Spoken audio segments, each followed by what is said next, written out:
All right, cool. So now we're on to part two. We're on to part two since my first recording ended. Um, all right, so on to the next slide. We're gonna go over. Oh, not that. We went over it. We're gonna go over. We're gonna talk about regulating your own behavior and talking about consent. Um, it's really easy to give information on how to protect yourself and what you could have done. That again falls back into victim blaming. But at the end of the day, everyone is responsible for their own behavior. And as long as you're regulating your own behavior, that is the best step you can take. So, first and foremost, no means no. No, no means no. There's never a no that means yes, ever. So, first of all, do not continue to press the issue. They should not have to tell you no more than once. Do not assume they owe you sex because of their behavior. No one owes you anything. Do not assume they are playing hard to get or are joking. If they said no, they meant it. You were not entitled to their body just because you were in a relationship. No still means no. If they are overly intoxicated, do not engage in any sort of sexual or intimate activity, even with consent. If their body language is not enthused, even after consenting, do not engage. Consenting being in quotations because that one kind of falls into the lines of this is probably the aftermath of after coercion. Even if they say yeah, it's okay, but you can tell they're still not into it. No, that is not the way to go. Do not try to convince or emotionally manipulate the other person into engaging in sexual activity. That is sexual coercion. Do not hand out substances to get someone to loosen up for your own personal benefits.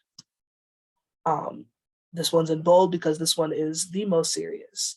Do not allow your friends to participate in predatory behavior. Hold your friends accountable.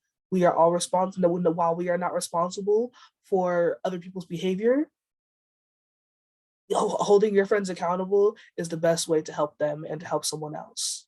Holding, because we all know that we care about our friends' opinions, our friends care about our opinions, and anytime your friends will probably tell you something, they're a lot more likely to listen to you than they would to be somebody else. No one likes being called out when they're in the wrong. People don't like being called out when they're usually friends are very supportive of behavior. But if you're supporting predatory behavior, that makes you no better than them. All these behaviors make you a predator. Everything I have listed here are all forms of predatory behavior, and these things can make you a predator. Are there any questions about anything on this page? No? Going once, going twice? Okay, cool. Let's talk about the normalization of rape culture. The normal rape culture. Ooh, okay. So first of all, what is rape culture? Um, Rape culture is a society or environment whose prevailing social attitudes have the effect of normalizing or trivializing sexual assault and abuse. Different forms of rape culture. Um, well, before I do start that, could anyone here tell me what they think rape culture is?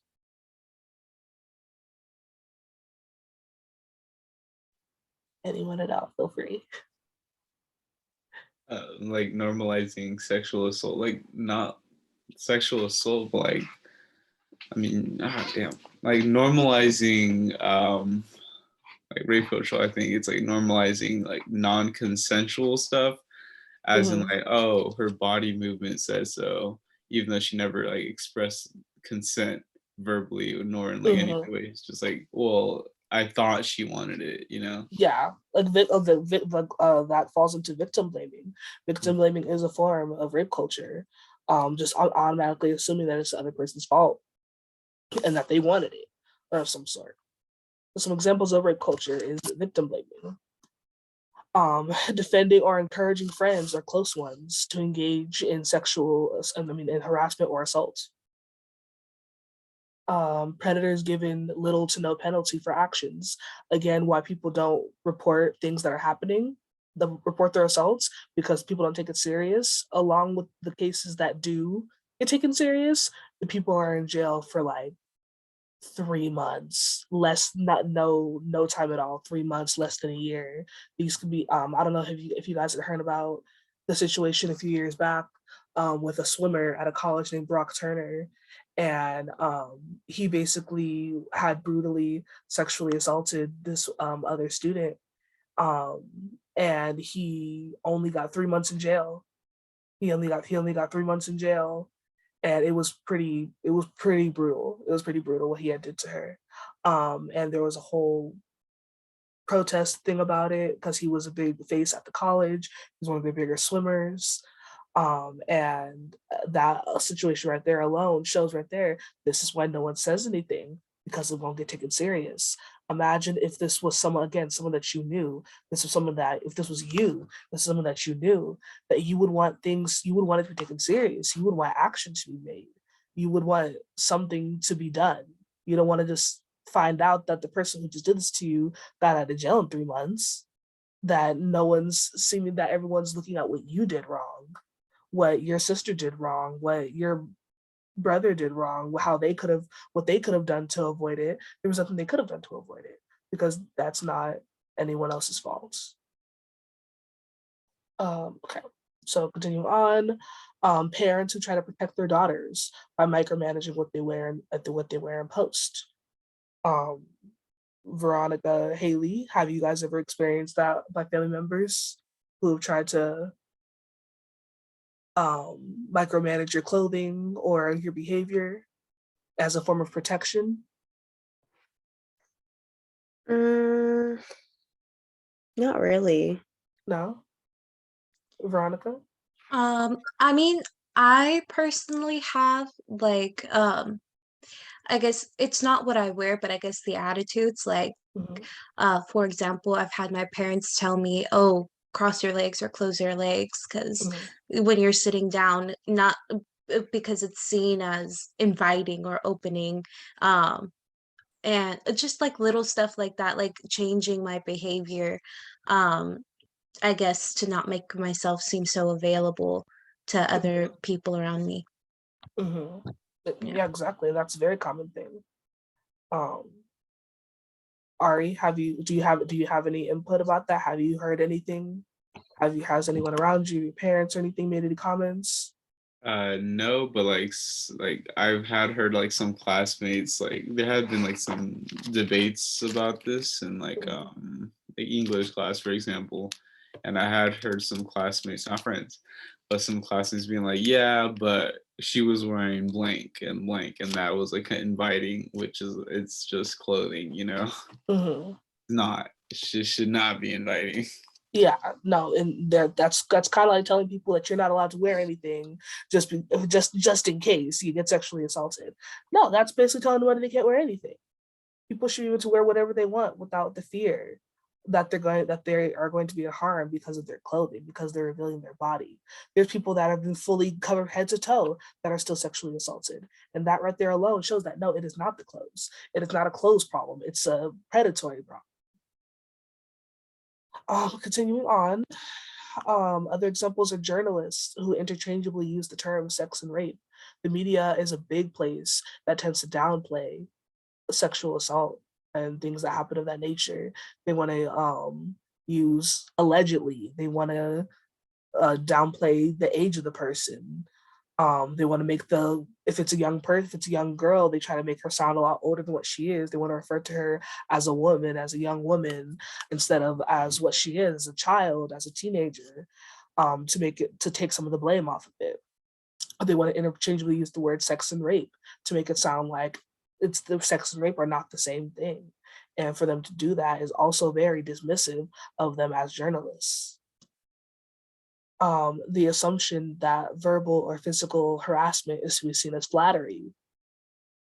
There's nothing flattery there's nothing flattering about being catcalled, about being commented about your body, about and people and when you don't and when there's a lot of women are tend to be at risk when they don't accept these compliments because it's supposed to be a compliment because they were just trying to say something nice. But these things are not you commenting on their body is not flattering. It's not supposed to be flattering. And then the fact that women can be at or have to accept these compliments in fear, out of fear that their lives can be put at risk just because they're not accepting an unwanted compliment. That also falls into that category as well. Victims being told that they are lying, again, falls into rape culture. Sexual assault or rape jokes. If you're in it, the fact that this is a topic that gets talked about so lightly, but people don't talk about it for what it is. You have a lot of comedians, a lot of people who just joke about it, about things that they would do to people, things that, you know, about drugging people, about getting people to drink, about just inappropriate things to get someone to do things for their own benefits. The fact that there are jokes about this, that also downplays the severity of the situation. Um, Publicly defending celebrities for their inappropriate behavior. There are a lot of celebrities that, as with the whole Me Too movement, celebrities have been getting cut down and canceled like nobody's business. And you have a lot of people who want to defend these people because they're their favorite artist, they're their favorite musician, basketball player, whoever. These are still people who are still, these are predators at the end of the day.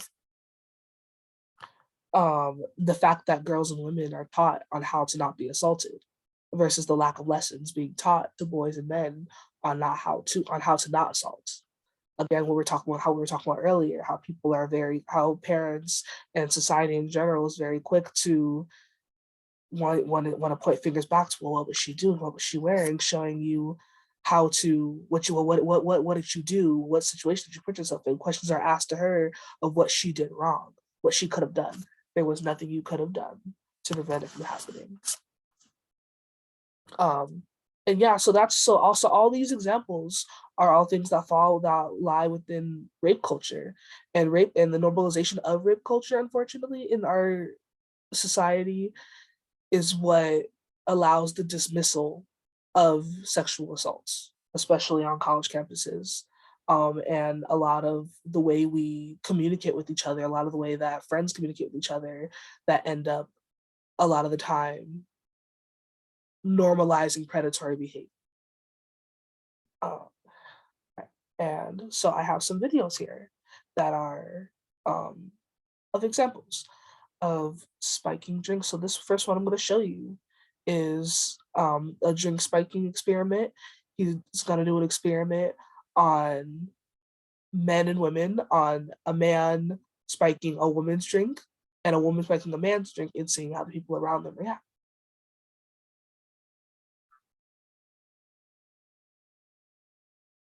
Let's see.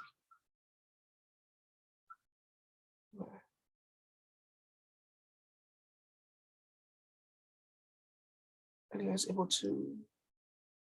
Are you able to? No, sorry.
All right. So as you guys saw the different reactions from when a man dropped a pill in a woman's drink versus when a woman dropped a pill in a man's drink, and how dismissive and how defensive he got just for the fact that he didn't say anything when she put the pill in his drink. But also seeing how watching your surroundings is so important. Watching your surroundings is so important. The second you take your eye off your cup, you can become susceptible to for something like that to happen. And while it's unfortunate, you got to watch your surroundings as well. Any thoughts or comments on that video from anyone? No? Okay, cool. So we're gonna go on to this next one. This one's pretty short. It's just a TikToker showing how easy it is to spike a drink just through casual interactions.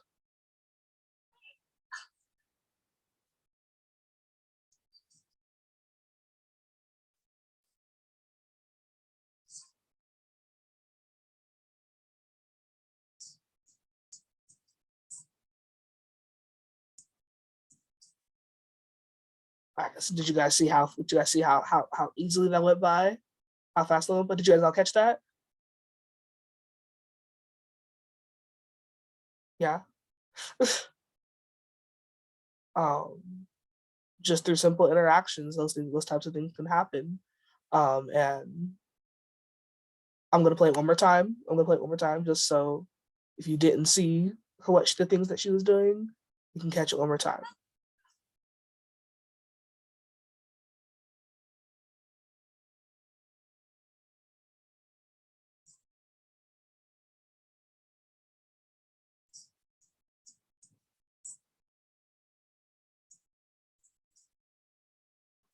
Yeah, so it happens easily, and these are the real things that happen at that can happen at parties or at bars when you're not paying attention to your drink. Okay, so this actually one was actually just posted this month. This was posted this month by this comedian named Drewski. You guys have seen him on social media, probably seen his face. But this video, it was captioned "the guys at parties that try to make girls overly drink." Um, so yeah, so this one is more of a comedic skit, but it was deleted off of his page, and you guys will see why in a second.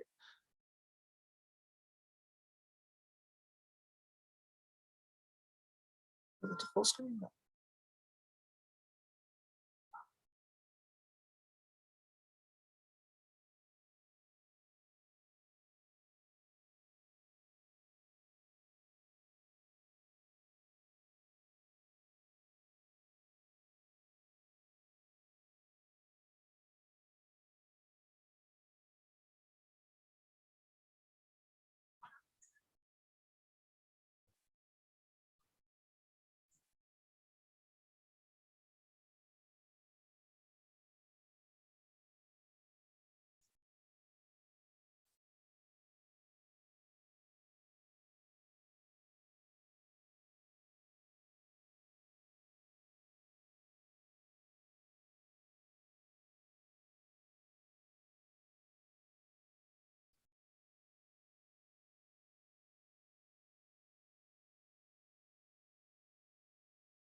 All right.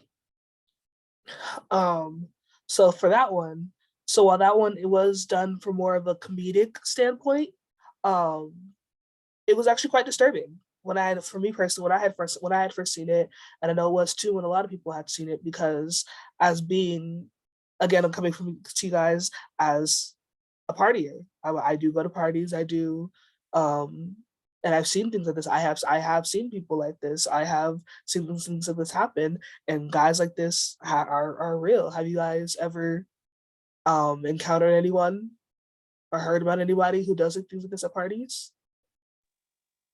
Has any of you guys? Yeah. Yeah. Yeah. Yeah, no, and it is it's creepy. It's creepy, and that's kind of the best way to just describe it. And those creepy guys are out there. Creepy people, girls do it to guys too, and it's that one right there doesn't really get talked about a lot. But yeah, this video was actually deleted off of his page, and um, a lot of his viewers felt very attacked. They felt very seen, and they didn't like it. And so he, to protect his fan base, he deleted the video, because people just didn't like the fact that they are being exposed. But so what was seen in this video, this is what's considered as predatory behavior. So if you guys are ever at a party, if you ever see anything like this, if you see your friends acting like this, if you see, you know, somebody, just a random person acting like this, making somebody else uncomfortable, try to get that other person out of there. Try to get the other person out of there. Or if that's your friend, tell them to stop. Tell them to cut it out. That's the situations like this is where you as a friend need to take your friend accountable. Okay, on to the next one. Nope. Oh, all playing. Okay. All right, so we're getting towards the end here. So I'm gonna just give you guys some party goers etiquette. Do any of you guys here party at all? Getting into it. Getting into it? Haley, I think I've heard about you partying a little bit. Yeah. Yeah. Veronica, have you had your go around of parties?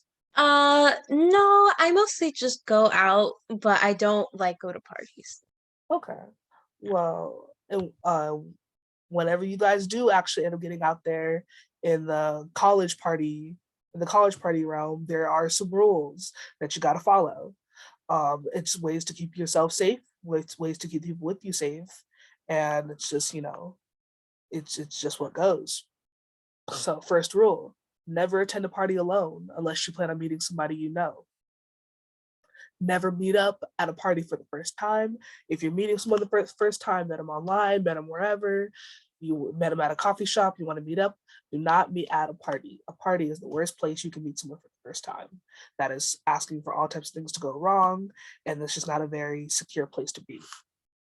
If it's just you and just them, or if you are doing that, bring somebody with you. Again, just do never go alone. Travel in pairs or groups, and that applies to going to the bathroom, walking around the party, or leaving. Never leave alone. Never let who you came with leave alone. You show up together and you leave together. And that's a major one right there. You never, even this goes for girlfriends, guy friends, it all goes for anybody. Never let your friend walk around alone. Never, and I mean never, accept a drink from anyone, not even your friends. Not even even though those are your friends, of course you trust them, that you never know, and you never want to take the chance of putting your life in someone else's hands. So you never accept a drink from anyone. You watch them pour it. If you do take the chance of letting someone else get your drink, you watch them pour it. You watch them pour it, you watch them get it for you. Other than that, you get your own drink. And the other major rule: never, never, never set your cup down. As soon as you set your cup down, set your bottle down, you go get a new one. It does not matter if it was for a few seconds. You never set your cup down. If you have a cup in your hand at a party, keep your drink covered. Put your hand over your cup while you're just standing there. Walk around with your hand over your cup. They do have cup covers. Find for something with a lid. Get a bottle with a lid, something. But just never having your drink uncovered. Just some few things. It's when it's time to go. So for being a party goer, the best things you know how to do is know when it's time to leave. So it's time to go when a fight breaks out, or you notice any tension at all. Pay attention to your surroundings. If you notice anything that seems off, it's time to head out. Cops pull up, it's time to head out. someone in the group is uncomfortable and ready to go, even if it's just you and somebody else. If somebody in your group says they feel uncomfortable, something doesn't feel right, it's time for everyone to leave. You don't let them walk around. You don't let them stay there uncomfortable. You wouldn't want somebody letting you stay somewhere you're uncomfortable being. So you got to be fair. If someone wants to leave, it's time to go. If someone is following you around, this applies to watching your surroundings. If you're at a house party, it's very easy, of course, to bump into the same people, but you will probably notice if there is somebody or a group of people who just always happen to end up in the same room that you're in the same area that you're in. If you start noticing things like that, it's time to make an exit, because it's probably not gonna, because something probably isn't. If it doesn't feel right, it's probably not right. If everyone else is leaving, some people like to hang around to the end of parties, and that's never the way to go. Waiting to the end is always when something. Waiting to the end is a no-no. it's a no-no. Your phone dies. People like walking around with their phone at 30%, and I never understand why. If your phone is dead, if you don't have a charger on you, it's time to head out. There's absolutely no reason why you should be somewhere out in public, anywhere out at nighttime at all with a dead phone. Carry a form of protection with you as a man or a woman. It doesn't matter who you are. You need to have a form of protection on you, whether it is mace, a keychain poker, a pocket knife, and your cell phone. Always have your cell phone on you. Some people don't like going places with their cell phones. I don't understand that either.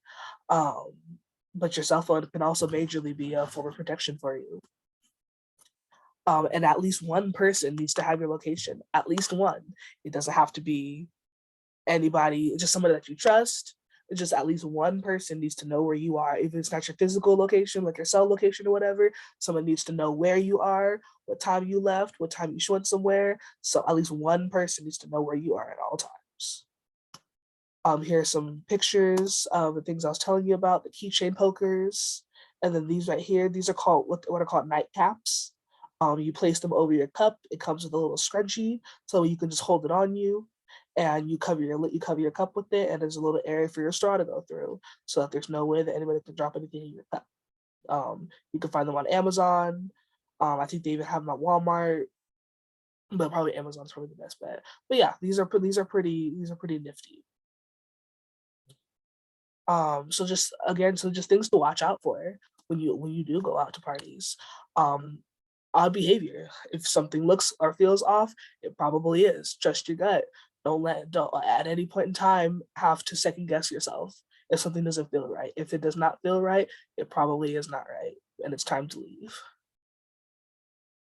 Spiked drinks, or if someone is spiking the drink, pay attention to your cup, pay attention to your friends' cups, pay attention to the people around you. I'm gonna have a chart on here. It's gonna show you the cups and stuff. So just things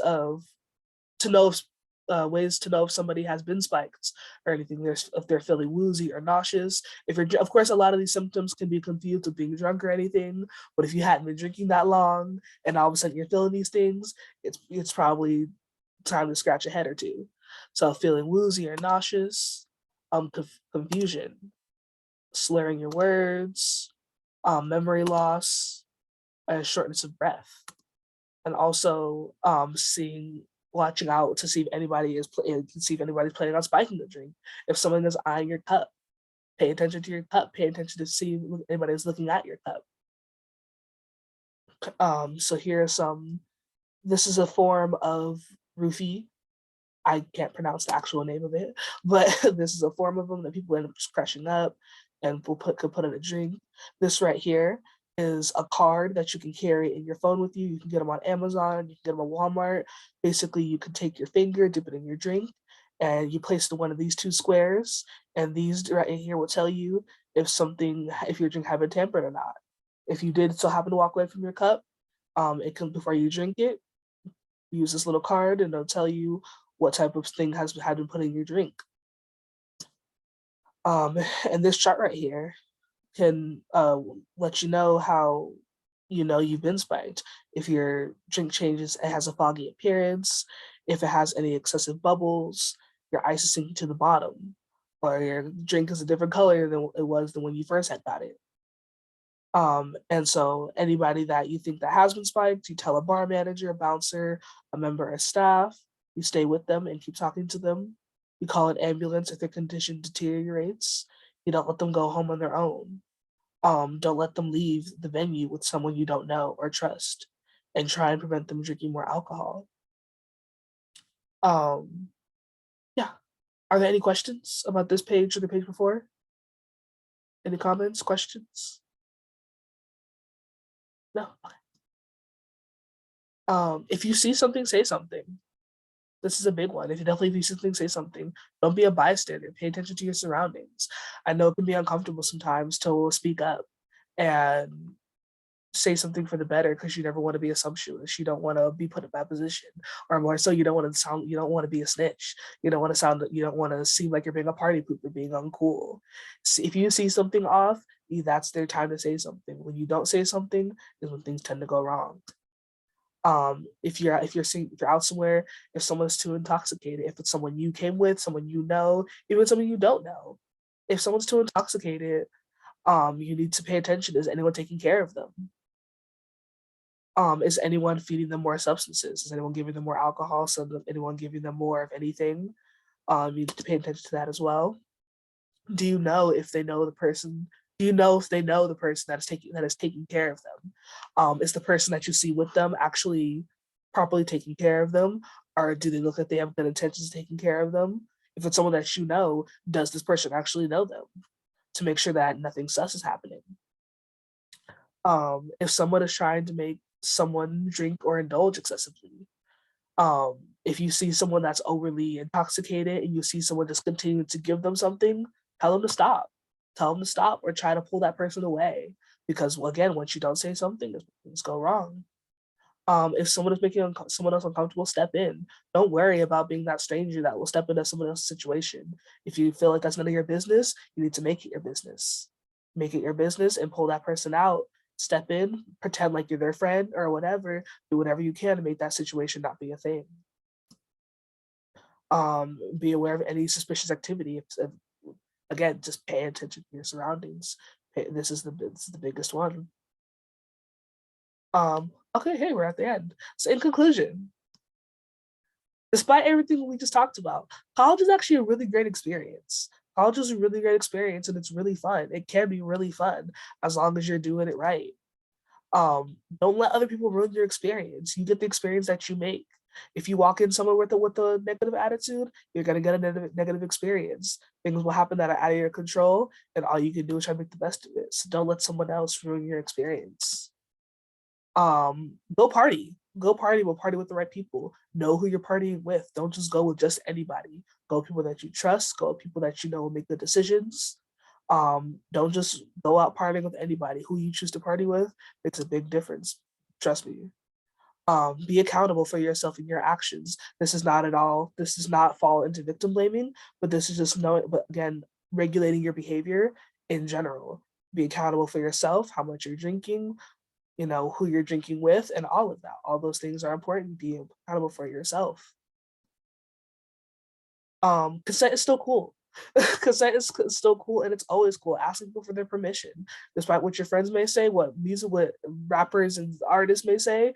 Consent is cool. Asking people for permission for anything is still where it's at. Trust me, it'll get you very far. And at the end of the day, even if you did everything quote unquote right, it is never your fault. There is nothing even if you did everything under the sun that you felt you could have done to prevent it, to quote unquote prevent it, it is never your fault. And everything you did was right. And it's nothing that has nothing to do with you. I think we're all good here. All right, so I think there we go. Yeah, so that was it. That was it. That's all I got for you guys. But I appreciate you guys being here to watch a presentation.